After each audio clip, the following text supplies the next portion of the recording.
My niece gave me a puzzle. This one's 500 pieces. I was kind of worried about this one, but I was bolstered. By the compliments that I was next level and advanced. So here is 500 piece puzzle. I think I did this in about 6 hours. I started yesterday and I worked just a little during my work day. And today was National Night Out. And I've lived in this neighborhood 15, almost 16 years, and this was the first time they ever participated. And a lot of puzzle dust.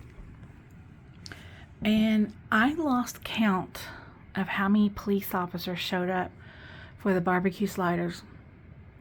I lost count at 15. I had no idea they had that many police officers in this town. But it was very nice. God, there could have been, between the police officers, fire department, sheriff's department, a bunch of undercover showed up. Between them and the neighbors, I would guess 60 people. It was very successful. It was very enjoyable. It was very nice. But anyway, I enjoyed this puzzle. Yeah, it was just 500, but before 6 months or so ago, I never did anything more than 500 pieces. And this was kind of tricky. This was kind of tricky because everything's almost the same, but then, so I was almost like repeating here, what I did here. But then, of course, you get up here and they change the game up. So anyway, y'all know I love some Snoopy. But it was a pretty good day today. Got a lot of work done. Oh, excuse you. And it's 11 o'clock or so. It got to be 96 degrees today, day 1 of October. And they're predicting the temps to go down a little by next Tuesday. And by a little, they said it'll be like mid-80s. I'll take it. I'll take it. I've got way too many cute sweaters and jackets and long sleeve shirts to not be able to wear because we don't have a decent, oh my goodness, maybe I need to go to bed. Doing better. I had my bone spur in my mouth removed yesterday. Much, much better. I no longer have a shard of bone or tooth, whatever it was, protruding from my gum and stabbing my tongue. That is so much better. I still have very sore spots from where they injected the numbing, but that's on its way being mended. Here we go. More yawning. If you are not following the Facebook group Crown Hill Cemetery in Pasadena, Texas, we posted some exciting things over there. When I was mowing the cemetery Saturday, it's a historic cemetery on Ritchie Road in Pasadena, Texas.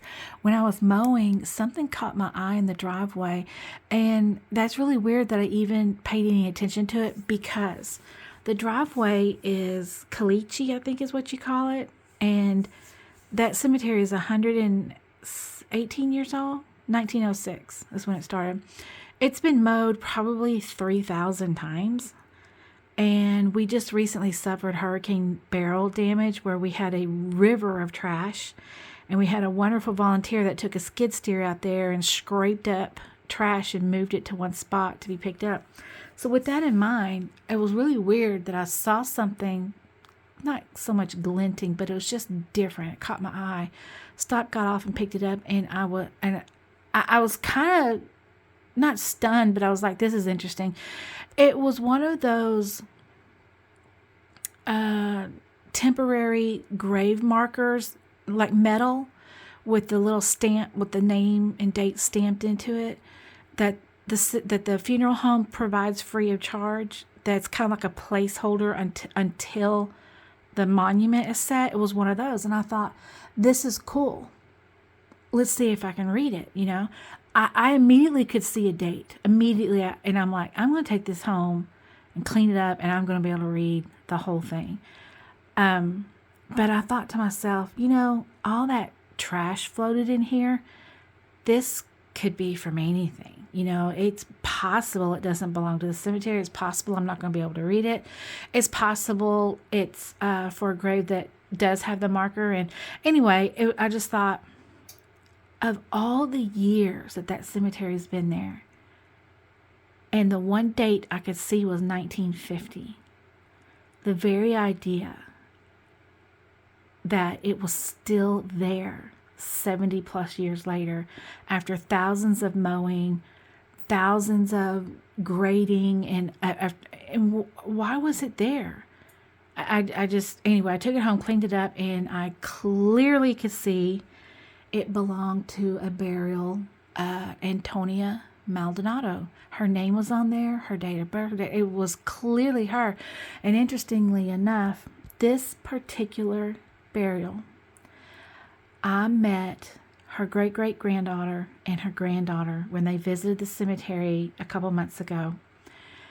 And we determined that her grave was unmarked, but it was. They remembered it had a wooden marker. So that temporary metal marker kind of made sense, but anyway, we realized, there's always been a piece of wood there. After all these years, all that was left was like a piece of it. And unfortunately, Hurricane Beryl has hauled it away because we can't find it anymore. So of all the burials, to find that temporary metal marker to be that one, it was just so cool. And I love being able to call these people and give them this news that, we found something. How cool is that? And she was just beyond thrilled because she lives in Nevada, I think, Nevada or Arizona, something like that. And she just put her mother in a nursing home. Her mother's elderly and she's pretty frail. She's absolute doll. I was so happy to meet her. So she said, I can't wait to call my mom and tell her that you found that and that we can put a marker there. Of course, we had talked about that before, even long before we found the temporary. And that also I gave her the news that our president was able and has the time to this week. He's going to go out there and cut the tree down that's growing around her baby brother's homemade headstone to preserve it, to make sure it doesn't break. So it was just wonderful to have all this good news for her. And she texted me today and said she called her mom and gave her the news, and her mom cried. Her mom cried and said it's a sign, and it just means so much that it just has to mean something, that little marker has been floating around there for 70 years and it's still there and you can read it, and they're just absolutely thrilled. We had another wooden marker that was very old, very weathered. You could not read anything on it, and it marks a grave that we have no idea who's buried there. Our president went and bought a beautiful piece of wood, just gorgeous piece of wood. He weatherproofed. I mean, he really diligently weatherproofed it, stained it, shaped it into, it is stunning. It is so beautiful. And it got a lot of attention on Facebook when people saw it. It was very beautiful. So I told this woman, just go online and buy one of those little flat grave markers. You'll spend probably maybe $200. And I'm like, don't go to a funeral home, because to set a stone, it'll be thousands. And she said, yeah, you're absolutely right, because she had looked into it.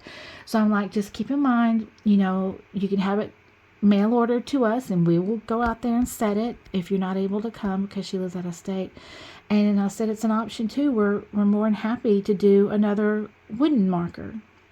We'll let you know how much it costs, and we'll even have the name put into it. And also her husband Pantaleon is buried next to her, so there's gonna be two. It's just going. So she called back and said, yeah, the whole family discussed it and they want the wooden markers because they're just stunning. They're so beautiful. So that was exciting news. So if you're not following Crown Hill Cemetery in Pasadena, Texas, there seems to be a resurgence of popularity for graveyard clubs, groups and such. There's a fairly new one that's up called Cemetery Enthusiasts, and I'm really enjoying that Facebook group.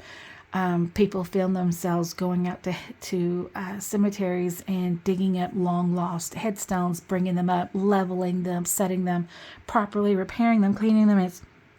And sometimes they'll add a story about it. People get on and ask questions, advice, etc. It's really, really interesting. So anyway, if you haven't had a chance to go to that, we got a lot of stuff going on there. We've got a Christmas event coming up. Yes, it's unusual to have a Christmas event in a cemetery, but we're planning a lot of things to encourage people to use this 6-acre cemetery as a green space. We got people that run their dogs out there, and we love it. We love it. We will never run somebody off for exercising their animals out there. We've got some other things going on out there that we're hoping will take off with popularity, and I'll give you a hint.